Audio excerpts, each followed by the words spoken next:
Hello guys, आप सभी का MK हिंदी चैनल में स्वागत है। हमारे वीडियो को लाइक कीजिए और अगर आप हमारे चैनल में न्यू हैं तो हमारे चैनल को सब्सक्राइब करके बेल आइकन को प्रेस कर दीजिए ताकि आपको लेटेस्ट अपडेट मिलती रहे। चलिए अब वीडियो स्टार्ट करते हैं। प्रिय छात्रों, आज की 8वीं कक्षा की हिंदी तासिका में आप सभी का स्वागत है। आज हम हमारा अगला पाठ मधुबन इसे सीखने जा रहे हैं। इसके लेखक हैं अनुराग वर्मा।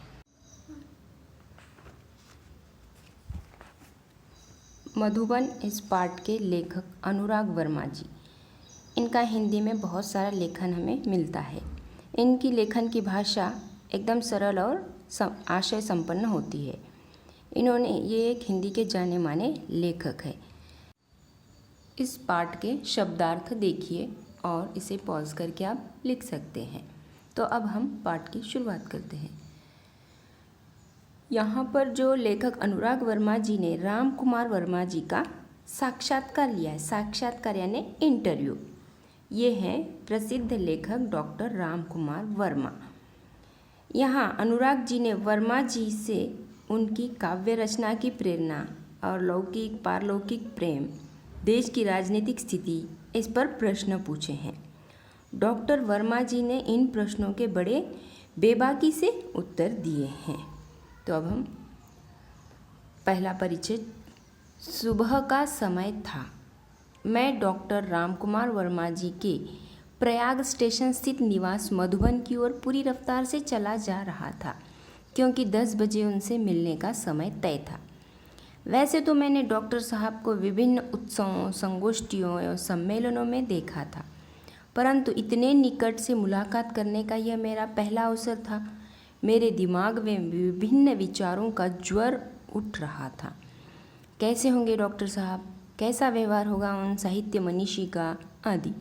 इन तमाम उठते और बैठते विचारों को लिए मैंने उनके निवास स्थान मधुबन में प्रवेश किया। काफ़ी साहस करके दरवाजे पर लगी घंटी बजाई। नौकर निकला और पूछ बैठा, क्या आप अनुराग जी हैं? मैंने उत्तर में सिर्फ हाँ कहा। उसने मुझे ड्राइंग रूम में बिठाया और ये कहते हुए चला गया कि डॉक्टर साहब आ रहे हैं। इतने में डॉक्टर साहब आ गए। अनुराग जी, कैसे आना हुआ? आते ही उन्होंने पूछा। मैंने कहा, डॉक्टर साहब, कुछ प्रसंग जो आपके जीवन से संबंधित है और उनसे आपको जो महत्वपूर्ण प्रेरणाएं मिली हों, उन्हीं की जानकारी हेतु आया था। डॉक्टर साहब ने बड़ी सरलता से कहा, अच्छा तो फिर पूछिए। तो इस परिच्छेद में लेखक ने डॉक्टर राम कुमार वर्मा, जो कि प्रसिद्ध हिंदी के लेखक हैं, उनका यहाँ पर साक्षात्कार लिया है और उन्होंने वहाँ पर इनके आने की अवगत हुई है और आते ही उन्हें बिठा दिया गया है। तो वहाँ पर अनुराग जी ने कहा, अनुराग जी से उन्होंने डॉक्टर वर्मा जी ने कहा कि कैसे आना हुआ। तब उन्होंने कहा कि आपके कुछ जीवन संबंधित कुछ विषयों पर मैं आपसे महत्वपूर्ण प्रश्न पूछने के लिए आया हूँ। इस तरह से उन्होंने कहा और दोनों की अब यहाँ पर बातचीत यानी कि इंटरव्यू यहाँ पर शुरू हो चुका है। तो पहला प्रश्न डॉक्टर साहब से लेखक ने किया, डॉक्टर साहब, काव्य रचना की प्रेरणा आपको कहाँ से और कैसे प्राप्त हुई? इस संदर्भ में कोई ऐसा प्रसंग बताने का कष्ट करें जिसने आपके जीवन के अंतरंग पहलुओं को महत्वपूर्ण मोड़ दिया हो। उत्तर, पहले तो मेरे जीवन में समाज की अंधव्यवस्था के प्रति विद्रोह अपने आप ही उदित हुआ। सन 1921 में जब मैं केवल 15.5 वर्ष का था, गांधी जी के असहयोग आंदोलन में पारिवारिक एवं सामाजिक व्यवधानों से संघर्ष करते हुए मैंने भाग लिया। उस समय स्कूल छोड़ने की बात तो सोची भी नहीं जा सकती थी, मगर मध्य प्रदेश के अंतर्गत नरसिंहपुर में मौलाना शौकत अली साहब आए और बोले, गांधी जी ने कहा है कि अंग्रेजी की तालीम गुलाम बनाने का एक नुस्खा है। तत्पश्चात आवाज़ तेज करते हुए कहने लगे, है कोई माई का लाल जो कह दे कि मैं कल से स्कूल नहीं आऊँगा? मैंने अपनी माँ के आगे बड़ी ही श्रद्धा से स्कूल न जाने की घोषणा कर दी। सभी लोग सत्ते में आ गए। बात भी अजीब थी कि उन दिनों एक डिप्टी कलेक्टर का लड़का विद्रोह कर जाए। लोगों ने बहुत समझाया,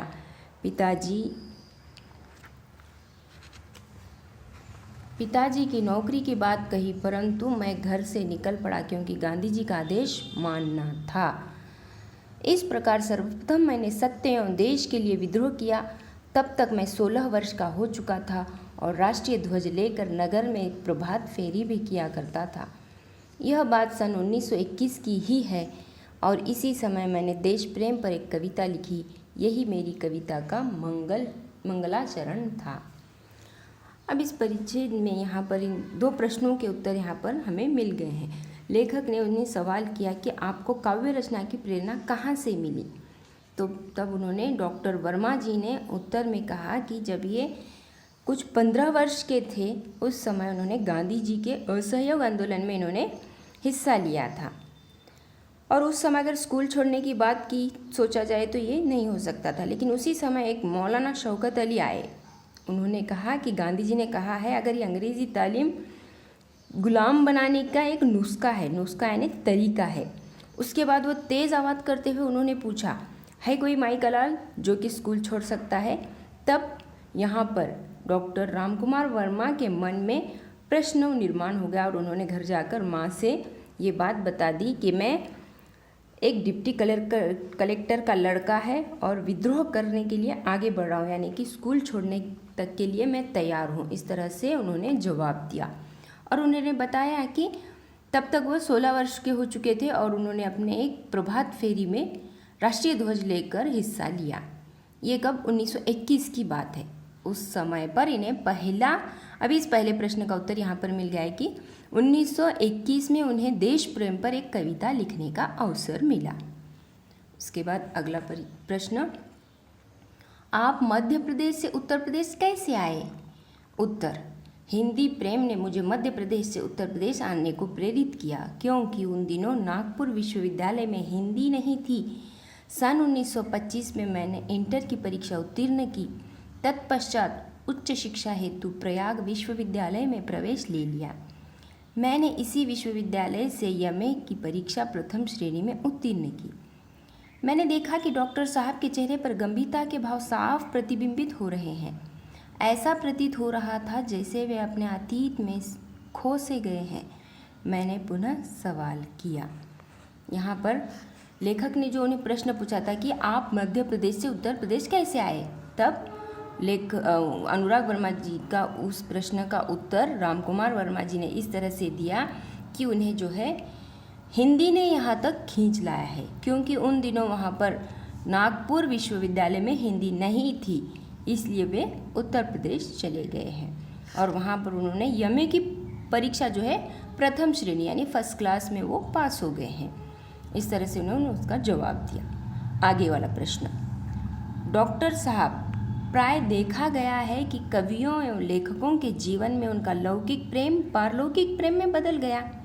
क्या आपके साथ भी ऐसा हुआ है।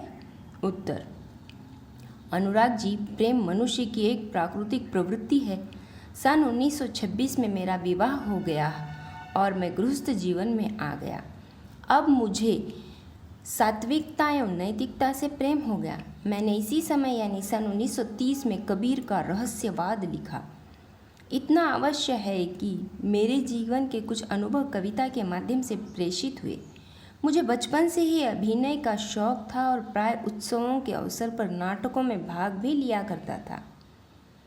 मैंने बात आगे बढ़ाई और पूछा, प्रश्न, डॉक्टर साहब, देश की राजनीतिक स्थिति के बारे में आपकी क्या राय है। उत्तर, मैं राजनीति से हमेशा दूर रहा क्योंकि आज की राजनीति में स्थिरता का अभाव है। यद्यपि मैं नेहरू जी, शास्त्री जी, इंदिरा जी और मोरारजी भाई से मिल चुका हूँ और उनसे मेरा परिचय भी है, परंतु मैंने राजनीति से अपने आप को सदा दूर रखा। मुझे राजनीति में कोई रुचि नहीं है। मैं साहित्यकार हूँ और साहित्य चिंतन में विश्वास रखता हूँ। इतना कहते हुए डॉक्टर साहब ने घड़ी देखी और बोले, अनुराग जी, मुझे 11:30 बजे कार्य से जाना है। तत्पश्चात उन्होंने मुझे एक कुशल अभिभावक की भांति आशीर्वाद देते हुए विदा किया। प्रश्न था कि डॉक्टर साहब, प्राय ऐसा देखा गया है कि कवियों और लेखकों के जीवन में उनका लौकिक प्रेम पारलौकिक प्रेम में बदल गया है, तो क्या आपके साथ भी ऐसा हुआ। तब उन्होंने उत्तर में बताया कि उनका विवाह जो है 1926 में हो गया था और वे उसके बाद गृहस्थ जीवन में आ गए थे। इसी समय उन्होंने 1930 में कबीर का रहस्यवाद भी लिखा है। तो इस तरह से जीवन के अनुभव जो है उन्होंने कविता के माध्यम से हमारे सामने पेश किए हैं। और वह कहते हैं कि बचपन से ही उन्हें उत्सवों में यानी कि कोई त्योहारों में वगैरह नाटक करने का बहुत शौक था। तो फिर से एक बार प्रश्न पूछा गया कि डॉक्टर साहब, देश की राजनीतिक स्थिति के बारे में आपकी क्या राय है? तो उन्होंने कहा कि मैं राजनीति से हमेशा दूर ही रहा हूँ। और उन्होंने कुछ प्रधानमंत्रियों के नाम भी बताए, जो कि नेहरू जी, शास्त्री जी, इंदिरा जी, मोरारजी भाई, इन सब से मैं मिल चुका हूँ, लेकिन सिर्फ परिचय भी उनका है, लेकिन मैं उनसे राजनीति से उनके साथ दूर ही रहा हूँ। इस तरह से उन्होंने ये सब बातें बता दी है। और अंत में वे कहते हैं कि मैं साहित्यकार हूँ और साहित्य चिंतन में ही विश्वास रखता हूँ। इस तरह से लेखक अनुराग वर्मा जी ने डॉक्टर राम कुमार वर्मा जी का साक्षात्कार लिया है और ये सवालों के जवाब उन्हें मिल चुके हैं।